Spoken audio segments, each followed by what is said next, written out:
Good morning, Pitt Street. It's good to see you. I'm glad you made it in through the brisk morning air. I know this morning I woke up and rolled out of bed and realized that I probably should have turned the heater on last night. I'm glad that you're here. Today, Ruth and I are sharing the lectern.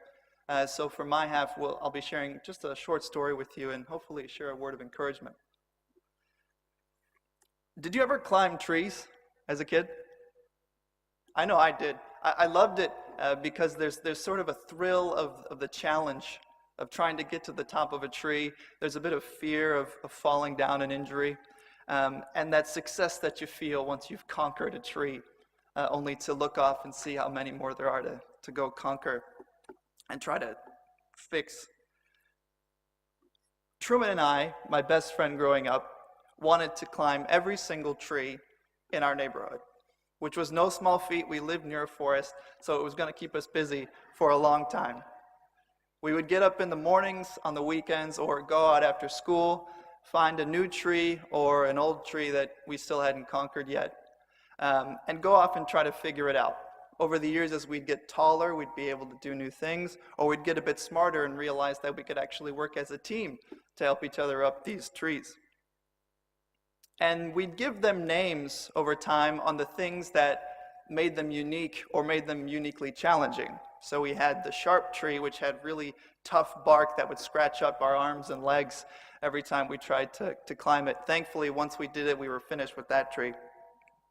There was another one called the crown tree.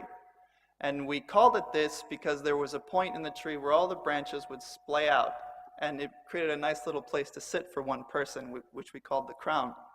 And we would sometimes bring food up there to eat after school. It wasn't a particularly difficult tree, but it was one that we came back to a lot because it was just a lot of fun to sit in. One day, Truman and I had taken our box afternoon lunches up into the crown tree, and we were sitting and eating. Truman's can of grape crush, the tab on top of it had broken off somehow.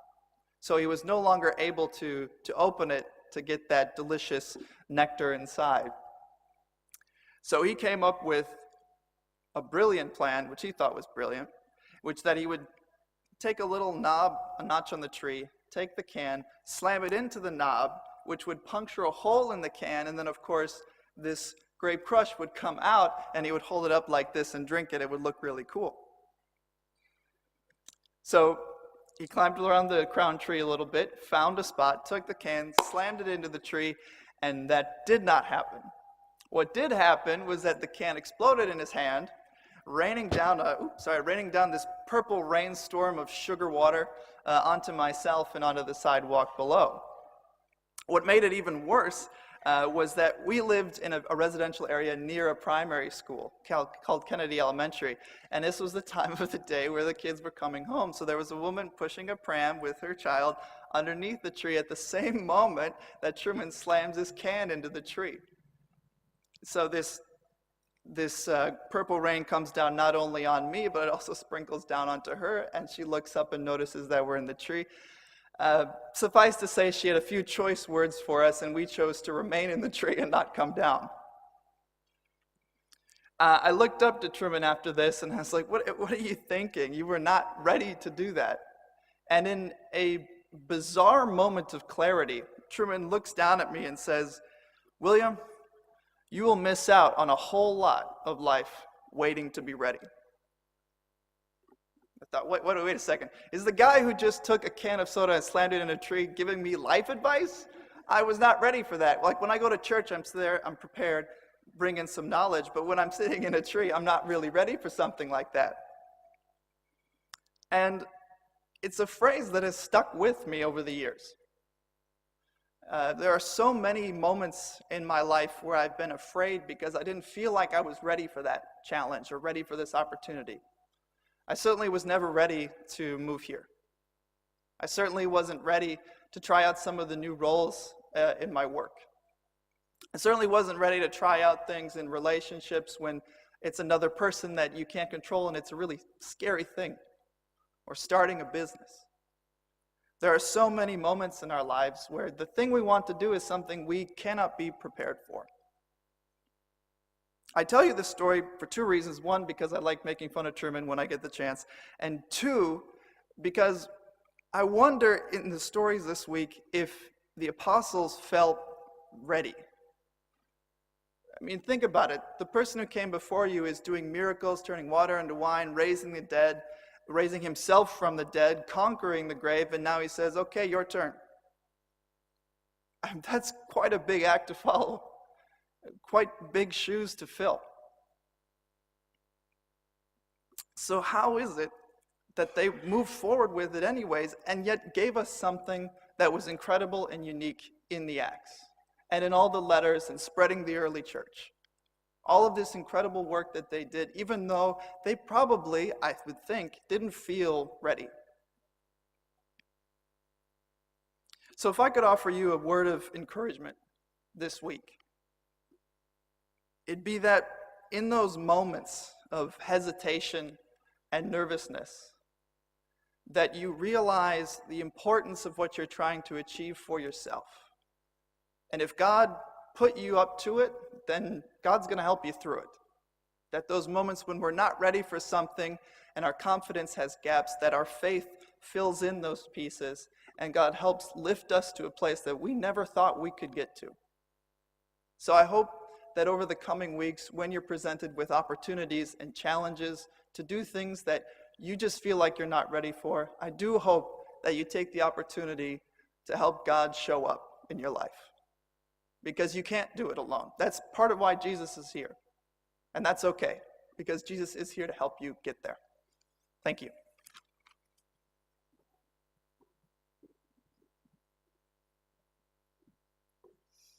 Well, I was never a tree climber. My brother and sister used to get a ladder and help me get to the first branch. So I'm just going to talk about receiving, giving peace, and being a peacemaker. Open our ears to hear, open our eyes to see, open our hearts to love. May the meditation of my heart be a blessing to all who hear and see here today. Beloved God. Some 8 weeks ago, before we had arrived on the soil of Iran, we were already being welcomed in Dubai airport. 14 women from across Australia who have something to do with the Heart Centre Meditation Centre in Vincentia on the south coast were waiting to board a plane to Shiraz. We had put on our hijab scarves. They don't have to be black.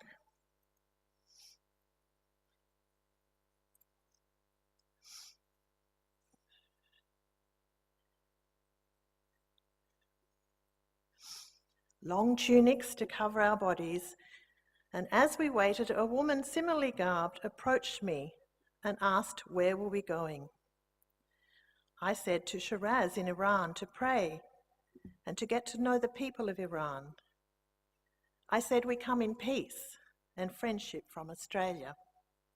She began to weep and hugged me and said how pleased they were that we were coming. We are kind people, she said, and you are all welcome. Looking at the group.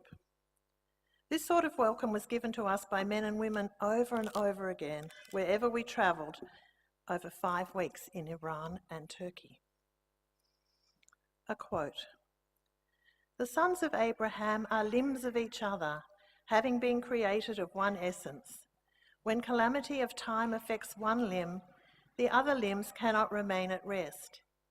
If thou hast no sympathy for the troubles of others, thou art unworthy to be called by the name of a human." These are words written by the Persian poet Sa'di in the 12th century and are on the entrance to the United Nations building in New York. Some of you may have seen them. What a privilege to have these words read to us in Farsi, in Shiraz, when we went to honour Sa'di's wisdom at his shrine on the day after we arrived. For me, there is something powerful about reading the words aloud of a wise teacher at their shrine that helps me feel their presence. Our pilgrimage was to experience the beauty and sacred devotion of the Iranian people. We went to Nasi ol Mosque, a pink mosque. Like many mosques, there is the most beautiful beehive architectural cleverly made with wood and mosaic structures over the entrances. The stained glass windows capture the light of different times of day and reflect pinks and blues on the columns. Christian crosses were present on the fresco paintings as the designer kings acknowledged the Christian heritage of previous centuries, together with the tiles and elaborate mosaics that give glory to God, to Allah. Like Hagia Sophia in Istanbul, there is evidence in Iran of Christians and Muslims worshipping in the same place in peace. The importance of this respect and peace was not lost on us. We were in Iran at the time of the Christchurch tragedy. We joined our Iranian sisters to weep and pray for peace and healing for our broken world. We were girl mobbed, young people wanting selfies with us in our scarves, boys also. Rare, we never get mobbed in Australia, let alone the school children had never seen Western women, let alone grannies or golden girls, as they called us. Wherever we went through our guide, we asked to pray in the women's section of the mosque. And usually after some negotiation, we donned chadors, slippers, and prayed with the Iranian women. They were keen to pat our faces and tidy up and show a bit more hair, and let us know the joy they felt in us being amongst them. There are also mirrored mosques, pieces of glass to reflect light and colour, not the person or oneself, so that if you are in them, all you see is light and colour. You don't see yourself. You become without identity. All you see is God. The women asked us to pray for the women of Iran, which I continue to do. God, Allah, is so revered in the mosque. It was a privilege to pray and be with these devoted people. We were safe and respectful wherever we went, and we would be reassured that the local people, men and women, are not like their government. We sang a zikr, which means there is no other God but God. Love, only love. Also in our meditation each morning and evening, and very often the staff in the hotel, particularly in Isfahan, where our meditation space was adjacent to the kitchen, they would want to join in. We spent time opening our poetry books, which we had taken to Iran to read the poetry of Hafiz, a 14th century Sufi mystic, at his garden shrine in Shiraz. I'll read you one of his poems. I am happy before I have a reason. I am full of light, even before the sky can greet the sun or the moon. Dear companions, we have been in love with God for so very, very long. What can Hafiz now do but forever dance? Our Iranian guide, Ali, and his wife Fatima read to us in Persian, translating Hafiz's words like an oracle at his shrine. In a mystical way, I did feel his presence and the blessing of his wise words. For me, it is important to honour the wisdom of the wise ones that have gone before us. Isfahan brought more delights of beautiful mosques with sacred inscriptions and clever architectural structures to transport sound in the vast dome constructions, and we learnt also about painting miniatures that included Hafiz. Both in Iran and Turkey, we were welcomed into the homes of local people. In Shiraz, our guide organised for us to share a meal with his friends. The wife is becoming a chef, and her husband is a professor in horticulture at the local university. These young people were so generous with their hospitality, as was Mevlani, a Rumi devotee, Zumrut, whom I had met 5 years ago when we went to Turkey and Konya to visit the shrine of Rumi. This year, again, in Konya, we read the wisdom of Rumi, From Light Upon Light. I'll read a Rumi poem. Define and narrow me, you starve yourself of yourself. Nail me down in a box of cold words. That box is your coffin. I do not know who I am. I am not a Christian. I am not a Jew. I am not a Zoroastrian. I'm not even a Muslim. I do not belong to the land or any known or unknown sea. Nature cannot own or claim me, nor can heaven.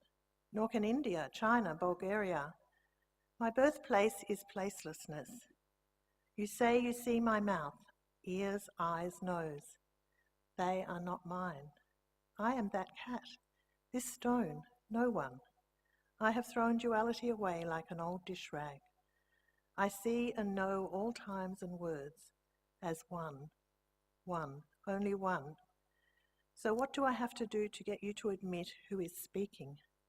Admit it and change everything.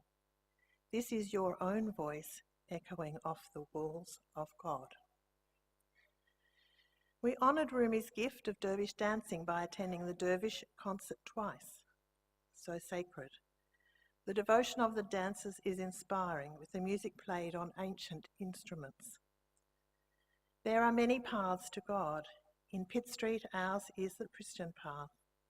Jesus calls us to seek, and you shall find. Knock, and the door will be open, and love will come tumbling down.